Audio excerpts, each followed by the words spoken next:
दोस्तों, ताजमहल के बारे में कुछ ऐसी रहस्यमयी बातें जिनसे शायद आप रूबरू न हो।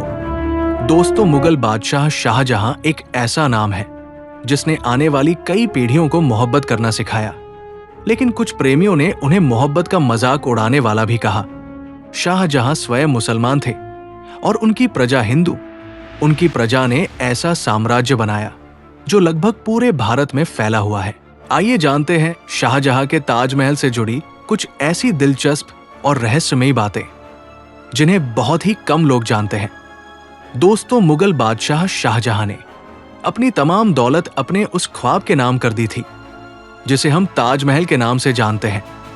यमुना नदी के तट पर इस शानदार मकबरे की नींव डाली गई थी। जिन हिंदू कारीगरों पर शाहजहां राज करते थे, वे अपने पत्थर तराशने के हुनर के लिए बेहद मशहूर थे।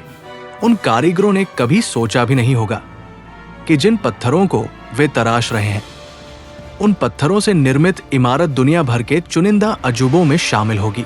वे कारीगर जिस विश्व प्रसिद्ध इमारत का निर्माण करने में दिन रात लगे हुए थे, उनकी मिसालें आने वाली पीढ़ियां भी देखेंगी। ताजमहल को बनाने का पैमाना इतना विशाल था। इस अनोखी इमारत के निर्माण में 20 साल तक 20,000 मजदूर लगे रहे। ताजमहल जैसी खूबसूरत इमारत को क्यों बनवाया, कैसे बनवाया और कहां बनवाया, ये बातें सभी लोग जानते हैं और इसे लेकर कई तरह के मत भी प्रचलित हैं। दोस्तों, लेकिन कुछ बातें ऐसी हैं जिन्हें अधिकतर लोग नहीं जानते।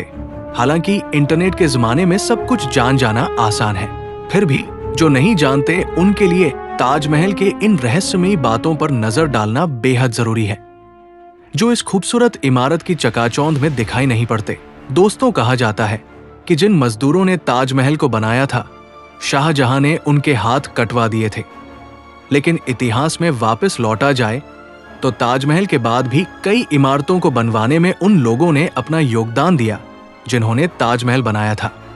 उस्ताद अहमद लाहौरी उस दल का हिस्सा थे जिन्होंने ताजमहल जैसी भव्य इमारत का निर्माण किया था, और उस्ताद अहमद की देखरेख में ही लाल किले के निर्माण का कार्य शुरू हुआ था।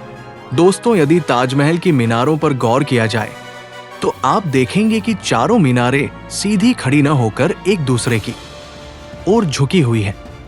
इमारतों का ये झुका हुआ निर्माण बिजली और भूकंप के दौरान मुख्य गुंबद पर न गिरने के लिए किया गया था। कुछ लोग तो कहते हैं कि चारों मीनारें गुंबद को झुककर सलाम कर रही हैं, इसीलिए झुकी हुई हैं। दोस्तों, क्या आपको मालूम है कि एक बार ताजमहल को बेचा भी जा चुका है? बिहार के सुप्रसिद्ध ठग नटवरलाल के बारे में ये कहानी प्रचलित है कि एक बार उसने ताजमहल को मंदिर बताकर बेच दिया था। जब ताजमहल बना था तो उसकी कलाकृति में 28 तरह के कीमती पत्थरों को लगाया गया था। उन पत्थरों को शाहजहां ने चीन, तिब्बत और श्रीलंका से मंगवाया था। ब्रिटिश काल के समय इन बेशकीमती पत्थरों को अंग्रेजों ने निकाल लिया था, जिसके बारे में यह कहा जाता है कि वे बेशकीमती पत्थर किसी की भी आंखें चौंधियाने की काबिलियत रखते थे। दोस्तों, किसी भी इमारत के बनने के पहले और बाद में जो बात सबसे पहले हमारे मन में आती है वो ये है कि इस इमारत के निर्माण में खर्च कितना आया था। तो हम बता देते हैं कि ताजमहल को बनाने में 32 मिलियन रुपए खर्च हुए थे। एक बात जो हैरान करती है वो ये है कि ताजमहल का रंग भी बदलता है। ताजमहल अलग अलग पहर में अलग अलग रंगों में दिखाई देता है, और इस हैरानी की वजह है ताजमहल का संगमरमर सफेद रंग का होना। सफेद रंग हर रंग में मिलकर उसी का रंग ले लेता है। सुबह देखने पर ताजमहल गुलाबी दिखता है, शाम को दूधिया सफेद, शाम होते होते तक नारंगी, और रात की चांदनी में सुनहरा दिखता है। दोस्तों, कहा जाता है कि ताजमहल शाहजहां ने नहीं बल्कि समुद्रगुप्त ने 6वीं शताब्दी में बनवाया था।